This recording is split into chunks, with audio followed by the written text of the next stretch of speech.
Hey, everybody. Welcome to another episode of the Daily Dealer Live. We're back. I'm your host, Sam Dark, and car dealership guy, Yossi. What's up, Yossi? We are back, Sam. It finally happened.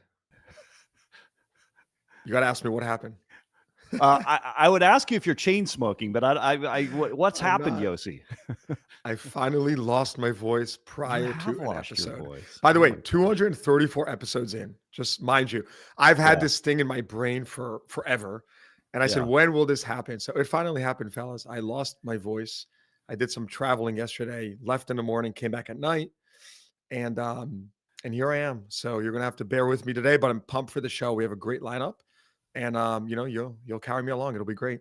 And it's the challenge of live television, live streaming, live whatever. You can't delay it. The show must go on. So you're right, Let's go, Yossi. baby. The best lineup in all of automotive today. Today we've got coming up Kyle Coleman of Coleman Automotive Group. He's going to talk how biz is in the state of Iowa, plus a similar take from Cody Harris at Stephen Wade. We're going to talk about federal agents, cops on showroom floors helping with vehicle theft, bust at his Toyota dealership. But first, Yossi, let's dive into industry headlines. So first up today, breaking news, Automotive has a password problem, Yossi. Shocker. This according to NordPass. Well, who out there is surprised to hear that? Well, no one. Some GMs, sales managers, finance managers listening right now, look under that keyboard you've got on your desk, and chances are you have your default password written on a yellow Post-it note. And according to NordPass, that password is either a default password or 123456 or some variant of your company name or your personal name. And they're saying that makes it so much easier to hack. Why is that a problem? Well, anyone who wrote a manual RO, purchase agreement, finance agreement during the CDK outage knows it costs money. Hacks do. So bottom line, get a new password today. Yours has been exposed, according to NordPass. Next up today, automakers are pulling back hard on new vehicle launches, according to the latest Car Wars report from Bank of America. Lead analyst John Murphy now expects just, get this, only 159 new models over the next 4 years. That's down from over 200, and it's dwindling. What's causing this? Well, EV demand is down. Trump tariffs are creating uncertainty. And the Chinese control 90% of the world's processed rare earth minerals, giving them and BYD the global advantage in EV production.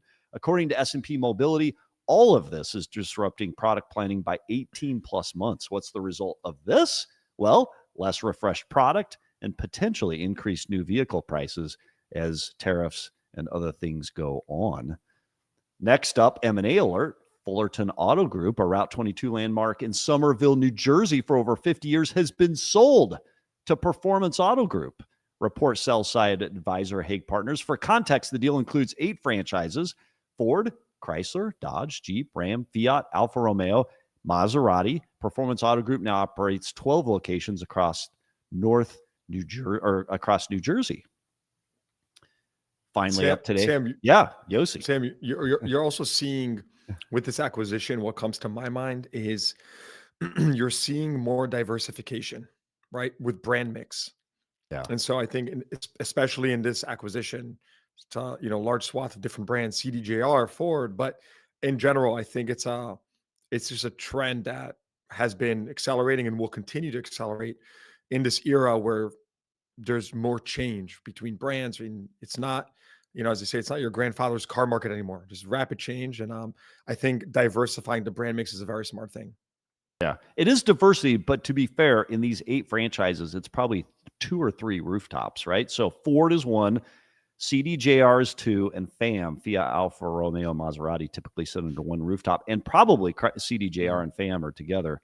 But diversity does help in this case. So, all right, Yossi, check this story out. Adam Lee, chairman of Lee Auto Malls in Maine, published a public letter to Electric criticizing Toyota for falling behind on EVs and backing politicians who deny climate change, he says. Lee's store has been one of Maine's top hybrid retailers since 2001, but he says he's frustrated that Toyota's fully electric sales made up just 1.2% in 24, far below 9% national average. And he's pushing back on Toyota's endorsement of a bill that would weaken fuel efficiency standards, arguing it could cost drivers billions of and harm public health. Despite the frustration, Lee says he still believes in the brand. He just wants Toyota to return to its green roots and give dealers more EVs to sell. This is insane, Yossi. What's my take here? Toyota's been the most disciplined OEM in EV production on planet Earth. They've leaned into hybrids where there is true, real demand. And guess what? Consumers are eating the hybrids up and paying large dollars for them. What am I missing here, Yossi? I'm not sure. First of all, I think we need to get Adam Lee on the podcast. I think we need to ask him, right? What's driving this? Is it your market? Is it that you're in a incredibly, EV-centric market where people are demanding this product? Because that's not really the case across the country. Toyota's sales have been just on fire. Frankly, Toyota's the last franchise or dealer where I think we'd be hearing a complaint after they've kept day supply so low. Profits have been so strong.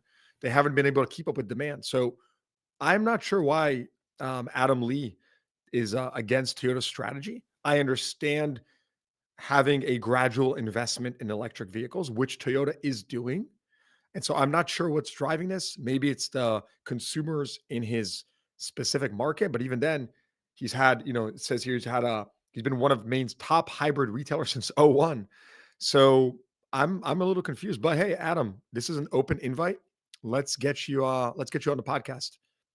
Comment from the audience, very strange to want more EV, but we'd love to know more about this. Come on the podcast. So, well, Yossi, let's go to our first interview today. So first up today, Kyle Coleman, president and CEO of Coleman Automotive Group. Welcome to the show. Yeah, thanks for having me, guys. There he is, Kyle. When did you come on the show last? You were on the podcast, like 3-4 months ago, maybe more?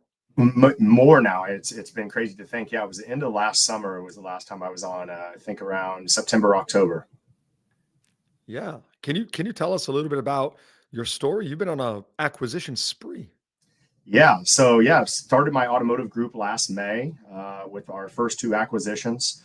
Been in the business for just over 20 years myself. General manager prior to that with the Rohrman Automotive Group.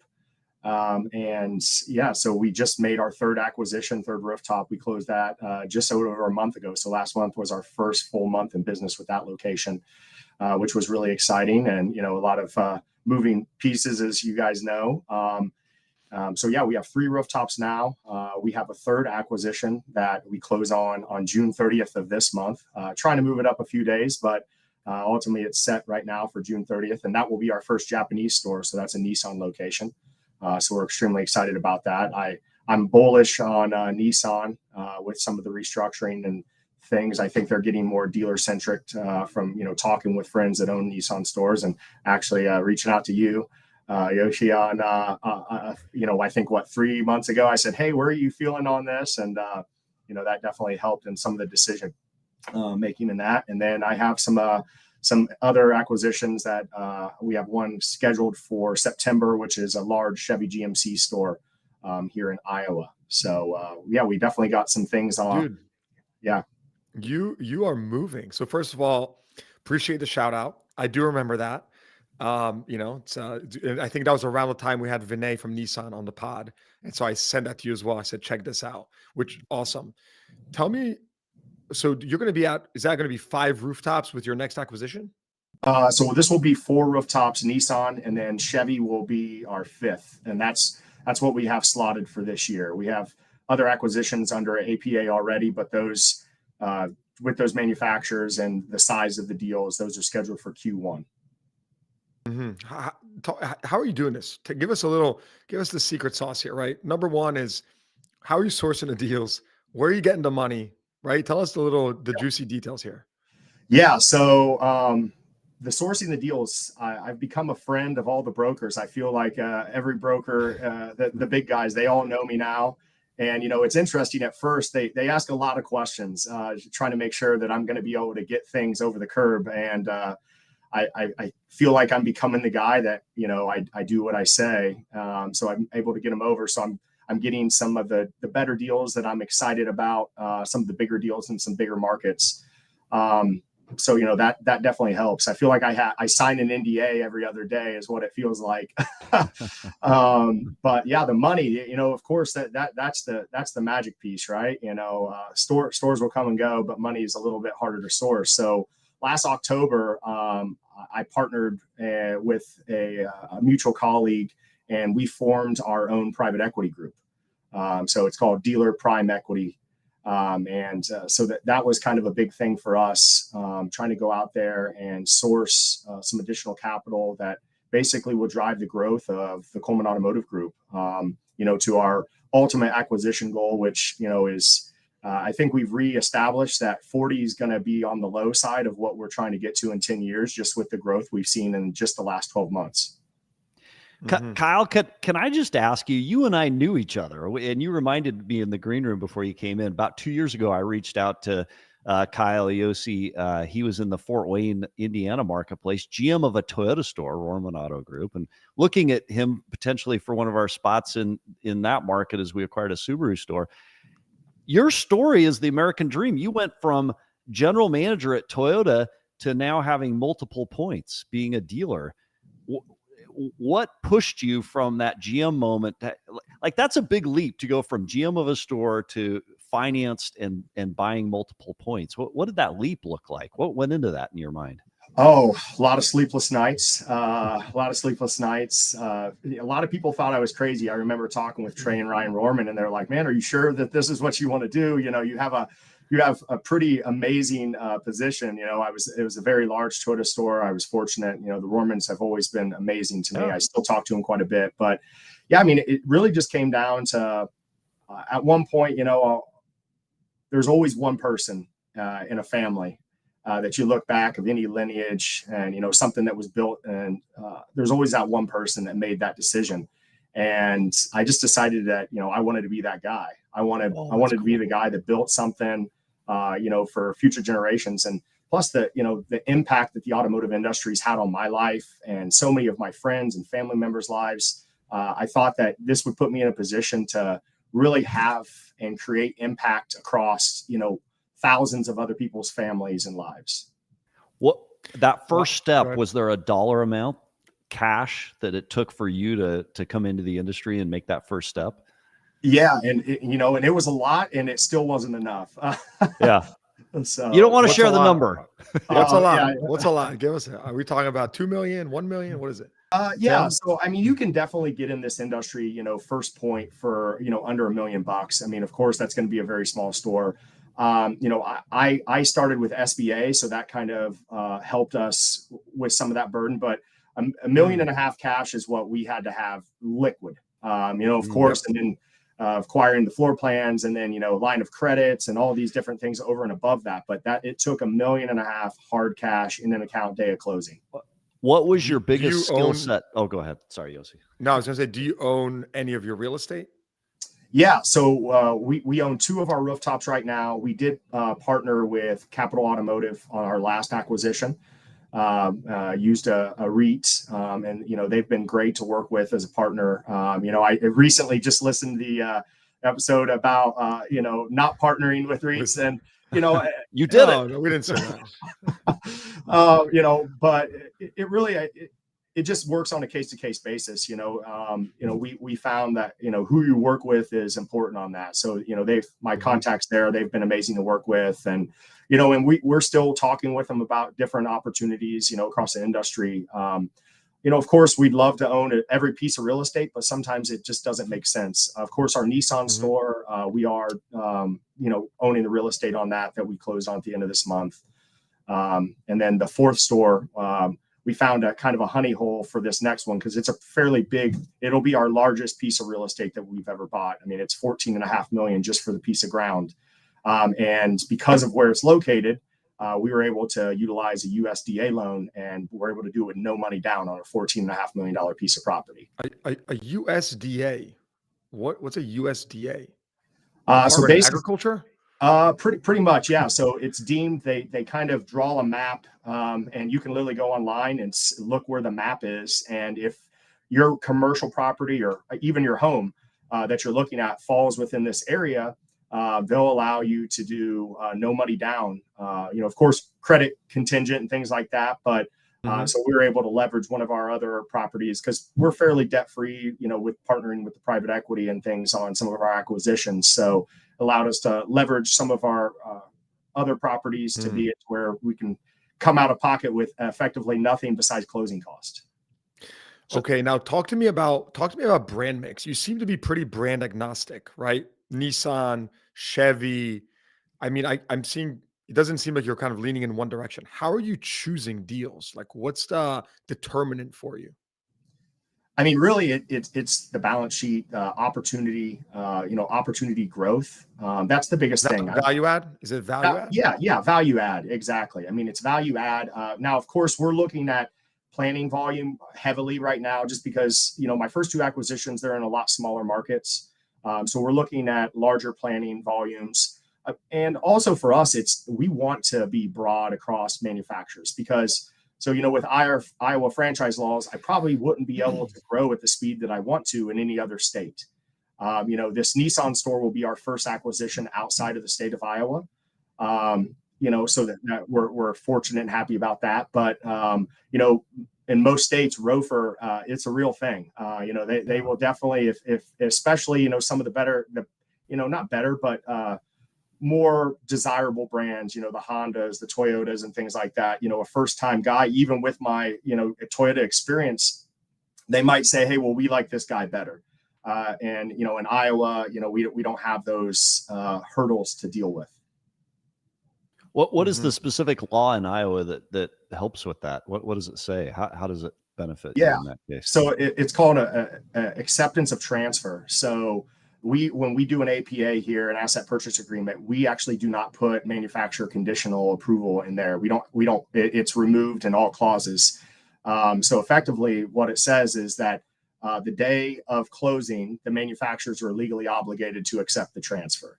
Wow. So you still have to do all the fun stuff, the applications, which boy, oh boy, I feel like they get longer, yes. Longer and longer. Yes. But yeah, you don't have to worry about that. So that's why this state's so great for first time dealers, first time owners, is because you don't have some of those additional hurdles that, is already so difficult to get into this side of the business to become an owner. So, Iowa kind of gives you that ability not to have to deal with that hurdle itself. I'm curious, Kyle, as you went from that GM role into this dealer and you're just experiencing explosive growth, you're buying a ton of stuff. What was the biggest skill set gap you had from GM to your current role? I mean, that's a big leap, especially when you think about multiple rooftops and all the things that go into that. I understand that in my role. That's a big leap. Yeah, I would say I took for granted how much was already done, even at a store that I felt like I did a lot at. There's a lot that goes behind, and owning and operating automotive dealerships. I mean, from benefits to insurance on the store to floor plan, you take for granted, even if you come into a broken store, let's say you're a GM and you're walking into a store day one, like all those things are already set up for you. Those barriers are already broken down. You all you have to worry about is people and process and selling cars and servicing them. In this side of things, I mean, day one, I mean, the first 30 to 60 days of an acquisition, I'm sure you know this. I mean, they're messy and stressful. Integrations and connections and vendors and lenders and all the things. I mean, and it's not something you see every day as a GM, right? No, it's definitely not. And, I felt like I had some additional background. I mean, I've owned several other companies and, that kind of allowed me to help finance some of these other deals, along the way. But yeah, I mean, don't take for granted, some of those things that you have as a GM at your current store. I mean, because there's a lot of work that the owners put into place to give you that opportunity. So Yossi, I just got to ask this one last question. What keeps you up at night as you have this growing business in our current marketplace? So it's June of 2025 coming into the summer. What worries you the most about the marketplace?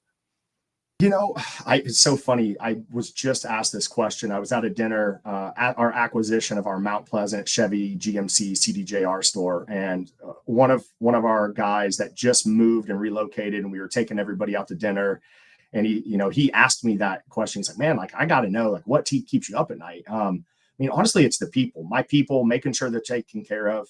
I've always kind of looked out, and I've never really cared about myself in the sense of like, I never really worry about my paycheck or worry about any of that side of things. It's making sure that everybody else. And I found that that's kind of benefited me throughout my career. But I mean, it's just making sure, I mean, this is a people business. It's making sure that, throughout these acquisitions that we're not losing sight of the people, whether it's our customer base that we're taking over when we buy a store or the people that we're inheriting when we take over a location. I mean, it's so important to make sure that they feel welcomed and a part of something. And, that sometimes it's easy when you get caught up in all the vendors and all the craziness that's happening in acquisition that you kind of lose sight of that. So I always make sure to remind my people that that's the most important, is that we're taking care of those, that side of things first. Hey, Kyle, what's you're acquiring these stores very quickly, and you mentioned the people. What's your playbook for integration after you make an acquisition? How are you integrating these stores? Yeah. So, when I first started this, I remember having a conversation I didn't have a people problem. I have a fairly big bench of people over the course of my career that, have kind of got their hand raised saying, hey, next acquisition, like, here I am, let me know. But, I have a lot of good people that along the way. So in this last acquisition, I would say it was probably, of course, the smoothest one. And I'm sure that the Nissan one will be a little smoother, but it's just, making sure that we try to have as much as we possibly can done the day of closing so that there's less eggs that are breaking along the way. But I would say it's just making sure that everybody knows their job, right? That it's surprising, like, people have titles and, I'm not usually a title guy in our company. I'm more of, hey, let's make sure we just figure it out and get it done. Like, I don't care who did it as long as it gets done. But and in these acquisitions, it is important to have specific titles and things that you're checking off the list, because what happens is, hey, oh, well, I thought this person was taking care of 700 credits so that we can pull credit on day one. And it ends up not being ready.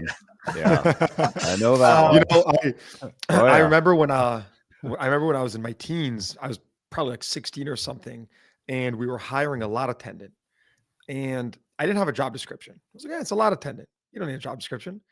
And I remember a friend is like, no. He's like, you make a job description for everyone. Yeah, and I was like, what do you mean? And it's just so freaking true. Like, it doesn't matter the role. If you don't clearly align on the expectations, there's just going to be misalignment.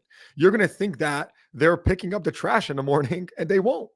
And so I fully agree with you. Kyle, before we wrap up, last question is, you said you're getting into Chevy acquisition. Yeah. We recently ran a poll with our dealers, and Chevy was not one of the most desired brands. But then we went and actually wrote a newsletter on why that's wrong and why we think Chevy, is actually an incredible opportunity right now. And I got a lot of action. I mean, a lot of dealers reached out. They're like, wow, this is a great point. But we were just highlighting the momentum of GM and the brand. What's your take on GM, Chevy, that brand? What do you think about it? Yeah, I think, from looking across industry, I think it's undervalued right now. From a manufacturer standpoint, I think that, in the right markets, I'm bullish on Chevy as well. In the right markets, I think that their lineup is probably the best lineup they've had. Chevy and GMC, it's the best lineup they've had in, I can't remember how long. They finally got some cars that can fit the average American budget. Which was kind of where they were out of alignment, during COVID and things like that. They weren't really building any of their smaller models, but I think they've kind of listened to the dealer body, listened to their consumers, and changed some things on that. So I feel pretty good about the Chevy acquisition that we're about to do. And of course, I literally just closed on a Chevy GMC store a month ago. So, I'm not afraid right now of Chevy GMC. If anything, I'm excited about it. I think there's a lot of upside, and I think any of the brands that we're at right now, it's one of those things. I've been in this business for so long. I've seen the ups and downs. Of 2007, 2008, when, everything crashed, and, even great dealers felt the pinch to COVID, which was the height of everything. So I know that really comes down to if you have good people and the brands are supporting you, that you have the opportunity to win. And I think Chevy's setting us up as a dealer body to have some great wins over the next 24 to 36 months. There's another GM who I'm friends with who's in the process of buying his first Chevy store. And I would like to connect you with him. I just think you guys are in pretty similar spots. You're a couple steps ahead now. But I think you guys could, definitely talk shop, and who knows, what may blossom out of it. So remind me to make that intro. Yeah, definitely. Love it. Well, Kyle Coleman, President, CEO of Coleman Auto Group, huge success story. Great to follow your trajectory over the coming months and years. We wish you all the best of success. Thanks for being on the show today. Thanks, guys. Thanks, huh? Cool story. That's neat. Yeah, he and I just by happenstance connected a couple of years ago and then reacquainted. It's neat to see people winning, and it's truly the American dream, right? Go out, buy a business. He's pushing hard, and what I think is interesting is he said something very important, which I don't know if you caught, but he said we don't have debt, which blew me away. Yeah. Now, obviously, when you don't have debt, that comes at the expense of ownership. And so I imagine he's selling a lot of equity or raising a lot of equity to do these deals. I'm sure he's reinvesting some retained earnings from the initial deals as well. But to do what he's doing without debt, I actually wonder, should he be taking some debt, right? Could he be maybe doing it a bit more capital efficiently? Although it does. He did it in the building, though. True, he did do that. Yeah. On the real estate. So yeah, I guess he does have debt then. Well, it's a form of debt. He said he came in $1 million, $1.5 million. So I mean, it's not traditional debt, but yeah. So, well, hey, Yossi, let's turn to today's industry polls. This is interesting. To our audience, by the way, a reminder: you can comment on all the social media platforms. We'll show your comments and we'll get engagement. And then, by the way, your comments truly do change the trajectory of today's show. You'll see some of those comments popping up. Some we'll read, some we won't, but we welcome everybody's comments. Well, today's industry polls, forget politics, Yossi. Do you remember The Apprentice? I do. Well, Trump has told one of his once beloved advisor and funder, who we all know, you're fired. Check the timeline. And for those who aren't able to join us on the show, the video version there on the podcast, you can see the trajectory of this if you check out the timeline. From the moment the comment was made, I'm very disappointed in Elon Musk. It has impacted Musk's pricing with Tesla. Musk then responded, without me, Trump would have lost the election. Such ingratitude. Trump, I asked him to leave, and he just went crazy. Musk, such an obvious lie. So sad. By the way, the so sad part sounds typical Trump. Politics aside, Yossi, here's the question. Does this spat give the left a moral high ground to start buying Teslas again? And is this fight for show, or is it real, Yossi? I think it's real. I think it's two pretty mercurial guys that can react on a whim to certain things. And so it's, I think this was pretty predictable. It would happen at some point. But I do think what you just said is important, right? Tesla stock got clobbered and then it had a little rebound. But does it give the moral cover, which, I saw someone write about this and I thought it was fascinating and true. Hey, now it's normal for me, or it's safe for me to buy the Tesla again, which used to be, historically, the buyers of Tesla were very left leaning, and then that changed. So it just makes you wonder, what are the implications of this on the stock, on the brand, and, just on the car market. Trump's going after government contracts and everything else. I mean, it's a fascinating twist. Yeah. Stock down 12%, as we see there in the ticker. So, well, it's playing out in front of our eyes, and we'll catch up on it as we go down the road. So let's transition to our next guest. Coming up today, we have Cody Harris, sales manager at Stephen Wade Auto Center. Cody, welcome to the show. Thanks for having me on, guys. Appreciate it. It's good. It's good to have you. Well, let's start out here. How's business in Utah this month? You're at a Toyota store. I think, are you in St. George, Utah? Where are you? Yeah, we're in St. George, Utah. Business is, it's good. I mean, it's interesting. We feel like traffic is definitely less than typical years. And, but our gross is really well. People are, we're kind of in a bubble in St. George that's unique. I mean, Vegas is our closest city with dealerships and everything else like that. So yeah, we're doing pretty well. It's definitely different than it was years ago, where we, had tons of people on the lot, and even getting appointments and BDC and all of that stuff definitely has been a challenge. But just trying to get creative, get different ways about going about it. So Toyota is an interesting brand as you talk about it. It is how's the inventory side? They've exercised pretty good discipline on inventory, and like I don't know too many dealers that can get all the Toyotas they need right now. We would sell way more cars if we had new cars, obviously. The recalls on Tacomas and Tundras have been definitely challenging. I mean, we have some stop sales on stuff. New car inventory is challenging. I mean, for a store our size, we should definitely be able to, I think this last week, we had like 40 on-ground units. Which, to sell 100 or at least 100 a month is definitely challenging. So we've had to really compensate with trying to get more used cars. I mean, for a store our size, I mean, I have 140 on-ground used cars a front line, which is pretty large for a new car Toyota store. And that's pretty much what I oversee and manage, in addition to being a sales manager. So we're trying to compensate with with used cars. So that's been hard, but what do you do? Do you think some of the lead drop and traffic drop is related to new car availability, or is it just marketplace in general? Because you are in a very interesting market. For those who don't know, to your north, Salt Lake City is probably the closest big market, right? And that's what, a 3-hour drive, 2.5-hour drive, then to Vegas. Vegas would be our closest big market. Salt Lake City is about 4 hours. Vegas is about 2 hours. So that would be our closest competition. Yeah. Is it new car availability? Is it competition? What's the biggest thing that's impacting change in traffic? Well, I would say it's a little bit of both, because we're the only Toyota dealership in St. George, Utah, and within a couple hundred, within at least 100 miles.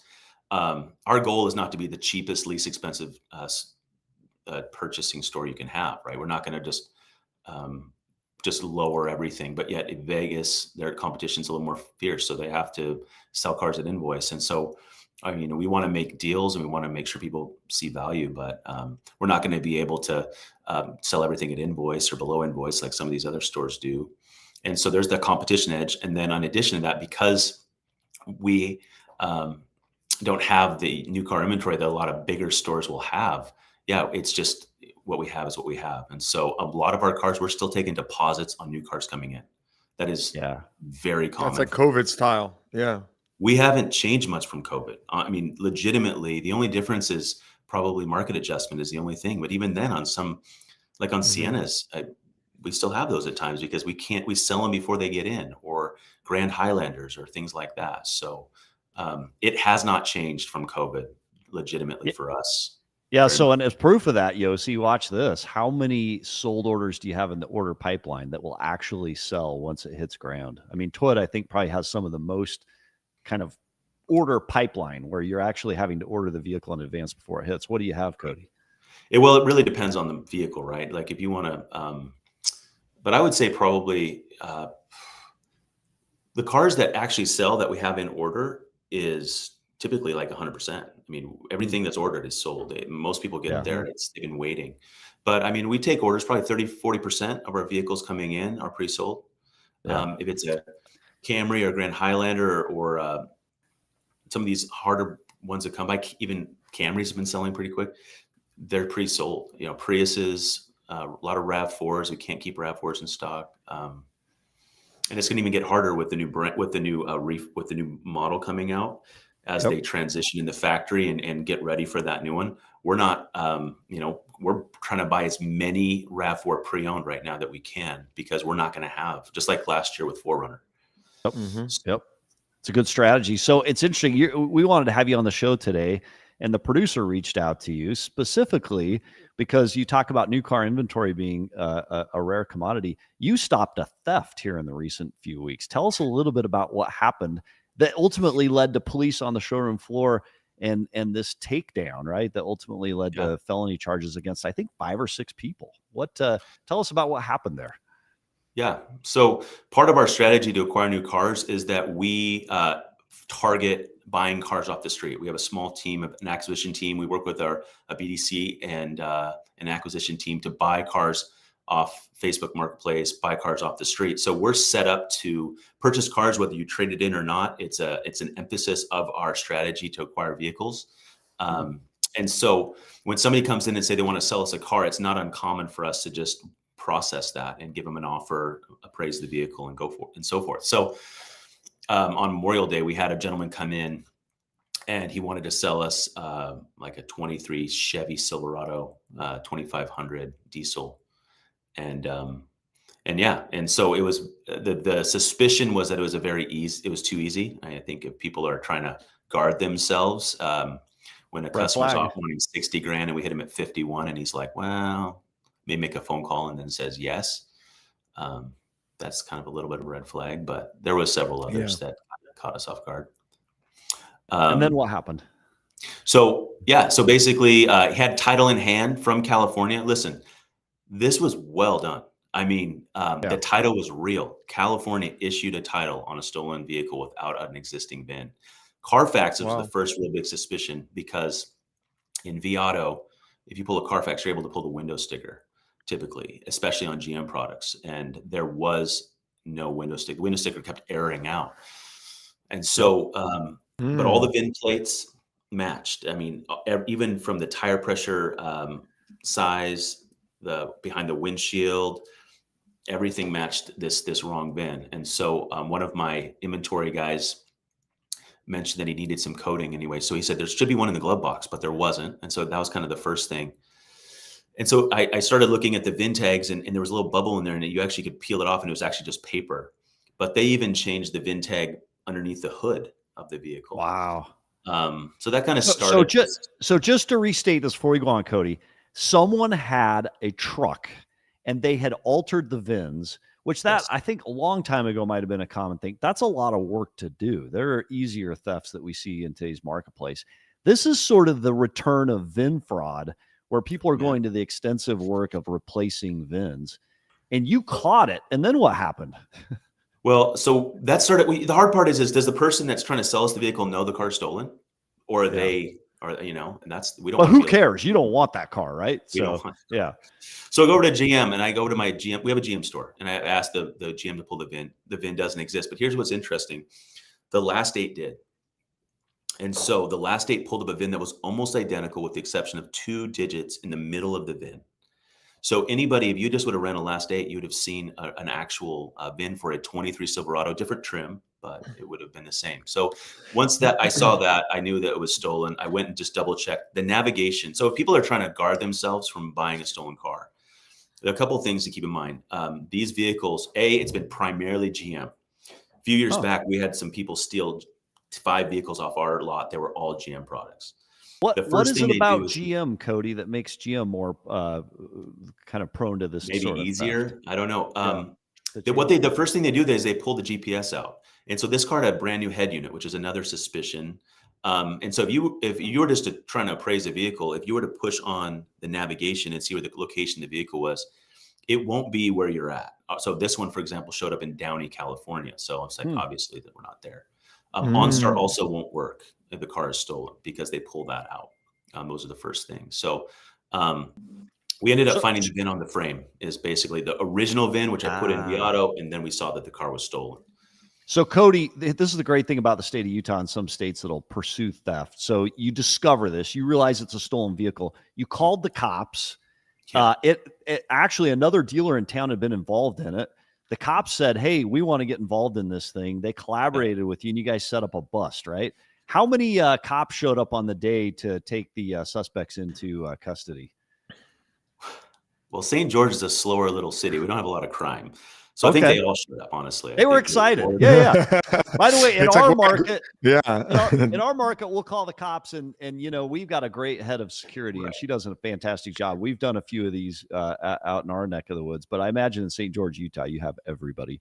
Were the bad guys surprised when they saw it happen and go down? Oh yeah, they did the whole thing where they were tracking them with unmarked cars and then pulled up in front of them and get out of the car. Wow. And it was when they busted the car. So the gentleman that he was involved in it, and they ended up arresting him. But the people that were picking him up is what they got, and it was from that car that they discovered the check for another dealership who actually did pay for the stolen car and had no idea. And it was because that they were able to go to the dealership and say, hey, this vehicle you purchased was stolen. Thankfully, they didn't cash the check or anything yet. They didn't have time yet. But I actually had a call from another detective in California, and they're up to over 13 vehicles on that weekend, Memorial Day weekend, that they have found that were all the way up in Colorado. So it could be even way more. So this wasn't just something minor.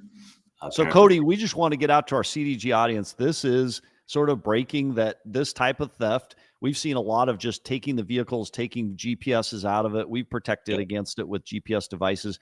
You're seeing actual VIN theft. So red flags you see are, replacing, making sure you check for them. It's the too easy a deal. If it's too good to be true, it probably is. And then props to you guys for seeing it, for going out and reporting it. And you saved another dealer from having a check cash. Props to you guys, the entire Stephen Wade group, for catching this and making everybody aware of it so we can all react to it. Yeah, absolutely. So you don't catch a thief on a lie. You catch him on a mistake. Ooh, classic line. Ooh, close, man. They did a really good job. But Ooh, I even got the ring. You got the ring. Well, Cody Harris, sales manager at Stephen Wade Auto Group, we appreciate having you on the show, sharing this story and kind of giving everybody else some tips on how to prevent this from happening in your own dealer world. So Cody Harris, thanks for being on the show. Thank you very much, guys. Thanks, Cody. All right. So Yossi, that that was awesome. Like, you catch it. And you know what? There are some states where the cops will show up in force. St. George, Utah is obviously one. There are others where it's kind of like, hey, you know what? You got to go find them on your own. And I love these stories of law and order prevailing, right? But you saw the inconsistencies that he mentioned, right? Like V-Auto was suddenly not working, or the Carfax, and the navigation was showing up in a different place. OnStar didn't work. So it's these clues which ultimately, are very helpful for other people. Like, I would have never thought of like the map on the navigation. I would never consider that if it's not where I'm at. I would just think, it needs to be reset. It's probably like messed up. So yeah. No, they're all good, all great tips. Well, today's episode of the Daily Dealer Live is brought to you by Podium. Fast response times aren't just a nice to have. They're your competitive edge. With Podium's AI BDC, dealerships are seeing, get this, an 80% increase in after-hours appointments by handling leads 24/7. Conversational AI like this acts like your best sales rep, booking test drives, answering questions, and connecting with customers instantly, even on nights and weekends. Plus, AI allows your team to focus on what matters most, closing deals. Don't let leads slip through the cracks. Turn interest into sales day or night with Podium. Learn more by texting CDG to 385-293-3461. That's CDG to 385-293-3461. Or click the link in the show notes below. I imagine most are going to do that. You're not going to dial and put CDG in, but maybe you will. Go to the link in the show notes. We see from Ibrahim A, my company sponsored this episode. Yes, props to you and to Podium. Podium. Yeah, Podium's doing good work. I know a bunch of people that use them. And I actually did a podcast with Tina Tashi from Van Horn Auto Group. She spoke at length about it. So thank you, Podium. Yeah, very cool. Well, hey, next up, let's go to our next guest. Joining us today, next up, Harry Campbell. Harry is the owner of the Rideshare Guy. Harry, welcome to the show. Thanks for having me on, guys. So, Harry, the funny thing is that you are the Rideshare Guy, not affiliated with Car Dealership Guy, but you've been around like 6 years longer than me? What's the deal? Yeah, I think I might have joked at you once or twice that you took a little inspiration from my name, but I also took a little inspiration from the OG, the Points Guy, who I've actually never met in person, but would be cool at an airport someday. Hopefully I'll bump into him. There should be a reunion of all three of you somewhere. That's what needs to happen. Well, I was just a little jealous that this car dealership guy came along and then in the auto space, and then now has a much bigger empire and following than myself. But you know what? I don't like to work as hard as Yossi, so my voice still sounds good. My man, Harry. So you're very involved, obviously, in the rideshare space, and Uber, Waymo. These are things that are typically like pretty tangential to auto retail, although I think it impacts auto retail dealerships just by the fact that there's a lot of movement happening right now in this space. And can you just tee us up a little bit about what you work on to kind of give us a state of the union of rideshare? For sure. Well, and I mean, I think you kind of, sort of listed it well. I mean, really, when we talk to drivers, I started driving for Uber and Lyft 11 years ago. I started my website, The Rideshare Guy, my YouTube channel. So we were very early on, and we've been covering the industry for about 11 years. We reach millions of drivers every single month, and people always ask, like, what the heck is there to talk about? Well, there's a lot. How much money drivers can make. We do interviews with drivers, executives of the companies. I'm spending a lot of my time personally these days, kind of at the intersection of autonomy and rideshare. So Waymo, Uber, and Tesla are sort of three big companies that we're looking at and how that impacts drivers and the industry at large. And I think the interesting thing, that maybe not a lot of people realize is just how many miles and thus how important the vehicle is to these drivers. A full-time human driver in Los Angeles, for example, do you want me to quiz you guys? How many miles do you think a full-time driver in Los Angeles put in a single week? In a week? In a week. 1,000. That's a pretty good guess. That is pretty good. Because in LA, you're not going to get very far, are you, Harry? Well, you're in LA, it's funny. gridlock. A lot of the rides, especially in a high density city like New York or San Francisco, are pretty concentrated, right? San Francisco is only 7x7. That's 47 miles. But drivers can't afford to live in the higher socioeconomic areas where rides happen, right? So they live out east, they live south. So they might have to drive in 30, 50, 70 miles each way. So that right there is, hundreds of miles every single week that they're just doing commuting. That's kind of like unpaid. Although if you follow my site, you know that there's a good way to deduct all of those miles. And Uber has a cool destination filter where you can actually go on the app and you get matched with anyone heading into the city. So there's a lot of tips and tricks like that we share with our audience. But I think that aspect that, because you're putting so many miles on your vehicle, and then obviously the vehicle is your most expensive tool, right? And it is literally, I'd say that and your phone are the two most important and, really the most essential tools. Everyone has a phone, but not everyone has a vehicle. And so I think that's where, we've seen a lot of interest, especially over the last few years, in this fleet model where there are a lot of fleets that are starting to partner with Uber. Waymo themselves is a fleet. And so I think that's kind of where it starts to get very interesting, because Uber has always had this big advantage where they've got millions of drivers. They don't own a single vehicle. But now the whole industry is trending towards owning, operating, sharing vehicles. And that's like a whole nother mess. Okay, Harry. So this is the point I would want to ask you about. A two-part question here. First part is Waymo seems to have be on an astronomical tear right now. They're growing really quickly. You look at the charts of rides. I mean, it has become exponential. First question is Uber going away? I don't think Uber's going away, because for all of the amazing growth that Waymo's had, I just tweeted out, a market share chart that Yipit Data released saying that Waymo actually surpassed Lyft's market share in San Francisco, and they're doing 250,000 trips per week. So a lot of kind of big headline numbers. But Uber, for example, they do over 30 million trips a day around the world.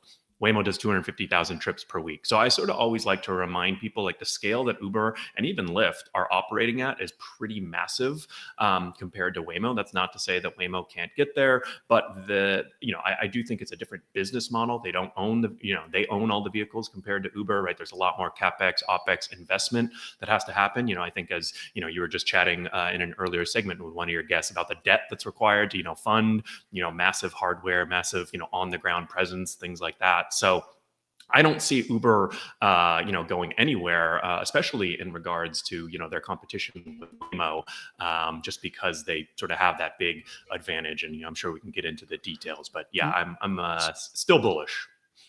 So Harry, how is Waymo servicing their vehicles? What this reminds me of, by the way, is, Waymo has all the inventory on their balance sheet versus Uber, where it's decentralized, right?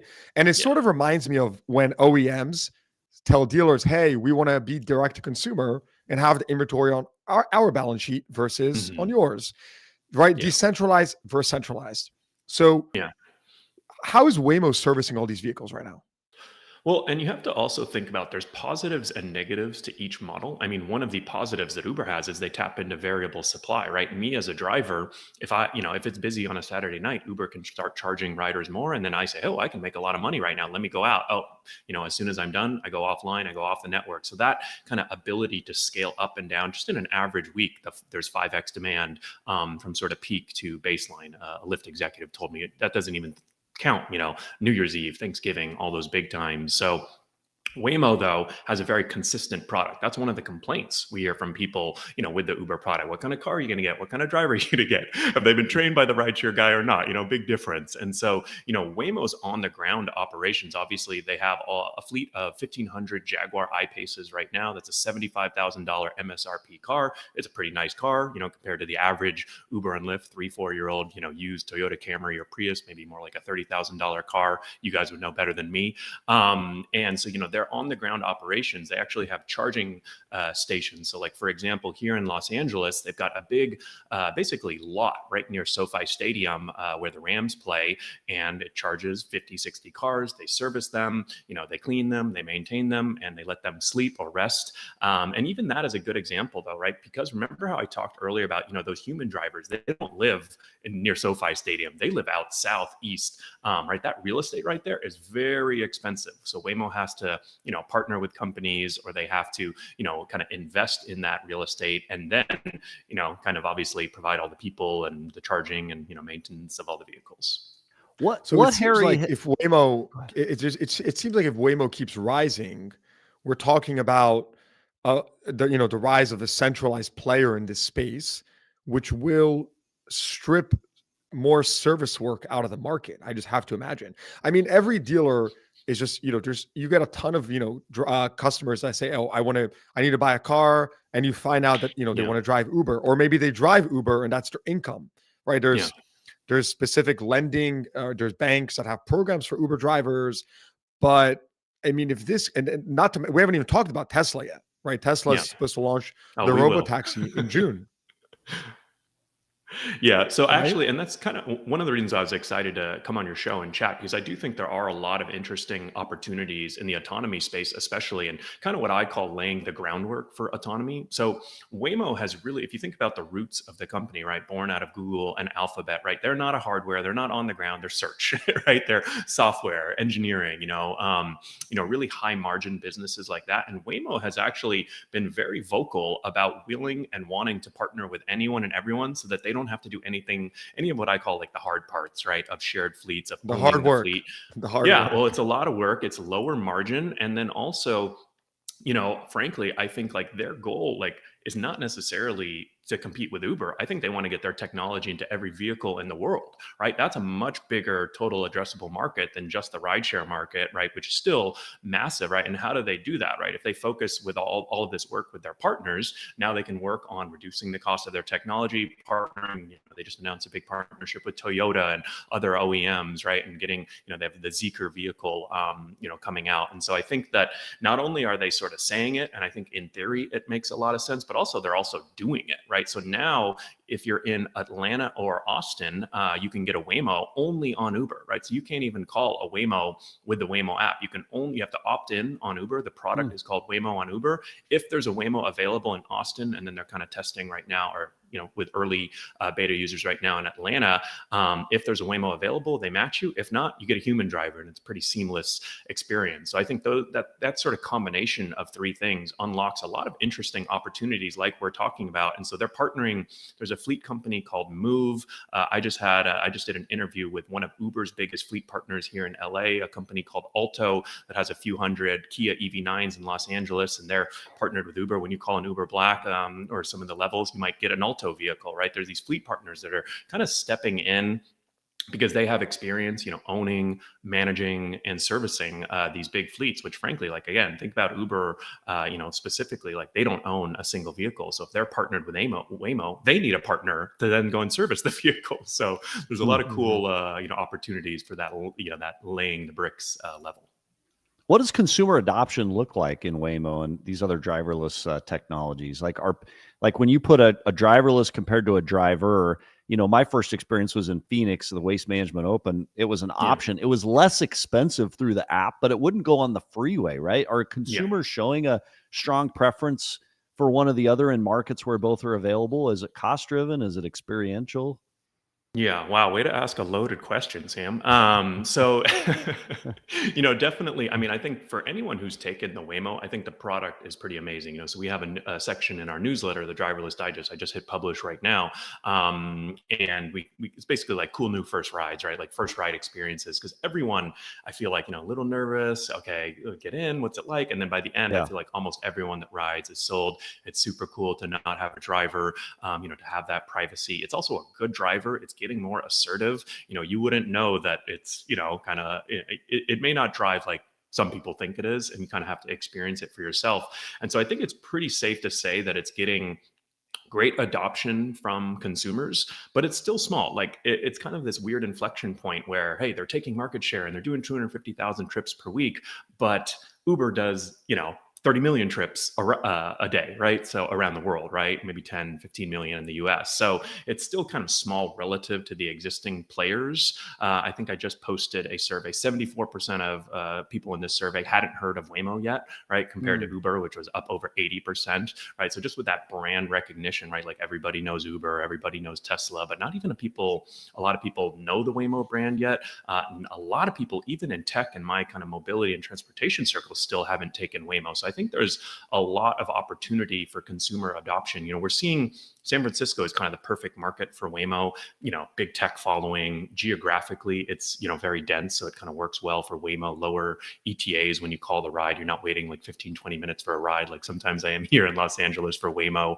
But I'm kind of very curious to see how they expand to more of the mass market. Right. The people who are like, oh, AV robot, I'm not going to download Waymo. So I think that's kind of maybe in the next 6 to 12 months, we'll start to see if these numbers are going to continue, because, I think there might be some more, general hesitation from what I call like the normal people. Mm-hmm. My first, go ahead, Yossi, sorry. No, My first surprise was my first experience was shocking because it was such an aggressive driving experience. I expected it to be super easy, kind of laid back, not really getting there quickly. I felt like it delivered like it was fast. And to your point, it was nice not to have to speak to drivers. And it gives me a question in my mind as a dealer. How do I capitalize on this emerging trend of driverless technology? Like, is there a way to capitalize on it, whether it's providing additional service points, whether it's providing technicians to come out and work with these vehicles, somehow striking a deal with one or more of these companies to provide that service and support of the sale of the vehicles? It leads me. I'd be curious what your perspective is. If you're a car dealership in LA or San Francisco or Phoenix, how do you take advantage of this growing trend? Well, I mean, I think the first step is really just understanding the ecosystem. I think a lot of people kind of want to jump in, oh, I want to partner with Uber, I want to get with Waymo. Like the first step is to just take a Waymo, start using the product, start talking to people, following people in the industry, all right, subscribe to my newsletter, the Driverless Digest, of course. But really, kind of understanding that ecosystem, because I think that is still a ways away from, actually, putting boots on the ground and finding these opportunities. But I think when you start looking at it, you'll start to see, hey, Waymo is using different charging partners, right? They're using there's 3 or 4 different companies that they're partnering with right now to actually service the vehicles in different markets. Move is one of them, right? Uber, and then Uber is subcontracting to a couple other companies, right? So I think kind of just trying the product, experiencing it, learning about the industry. Because, I guess I would say that it's hard for me to say right now exactly where the perfect opportunity is, and maybe it's not even there just yet because the scale isn't high enough, but I think there will be quite a lot. So I'd say the first step is just kind of understanding the ecosystem. So Harry, wrap us up with just Tesla, the Tesla AVs and autonomous vehicles that are supposed to launch now. Yeah. I'm just thinking like 6 days. in 5 years, in 6 days, in 5 years, are we selling fewer new cars because more people are taking these AVs? Just wrap us up with that.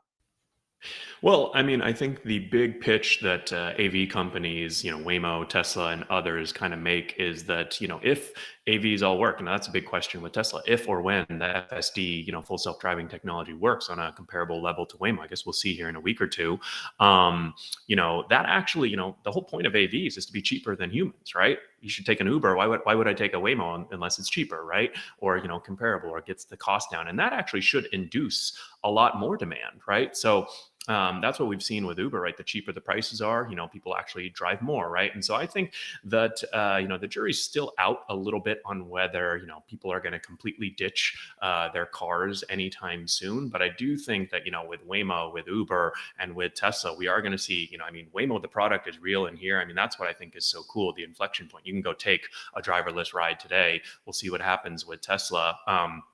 And you can really kind of like experience the product and see how good it is. And so I guess what I would say to answer your question, I think there's going to be a lot of cars being sold in the future because, whether AVs work as well as we hope or not. I mean, there might, Toyota and Waymo are talking about now getting this Waymo technology into Tesla or Toyota personally owned vehicles. Like, that sounds pretty cool to me. Why would I put my vehicle on a network? I'd rather just have my own cyber cab, right? So I think there's a lot of different, I can't make any great predictions right now, but I think definitely we'll see a lot of vehicles, Amazing. a lot of AVs, a lot of opportunity.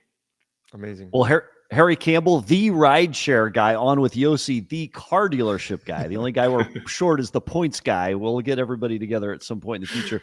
Appreciate you coming on the show. Segment for him. That's right. That's right. Travels, cars, planes, trains, and automobiles. We appreciate you coming on the show today. Share your perspective on this exciting world. Thank you for being here. Thank you. Fascinating. I want to find the golden ticket. Like, what's the way to take advantage? Yeah, what's the way to take advantage of this emerging technology? Yeah. Couple cool comments. It's finally here. Yeah, CDG gives such good info. Always thanks Yossi and crew. So Yossi, props. I love it. All right, Yossi. That was a great show. Super fun. It was. Heck of a lot of fun. We've run a little bit long on some great content. We appreciate everybody for watching. Thank you for watching the Daily Dealer Live, where we break down the biggest moves in the car business, including automated taxis, as you see as they happen. Don't forget, we're live every Monday, Wednesday, Friday. We'll see everybody back on Monday. So if it's your world, hit like, subscribe, turn on notifications so you never miss a beat, and we'll catch you next episode. Thanks, everybody, for joining. Thanks, Sam.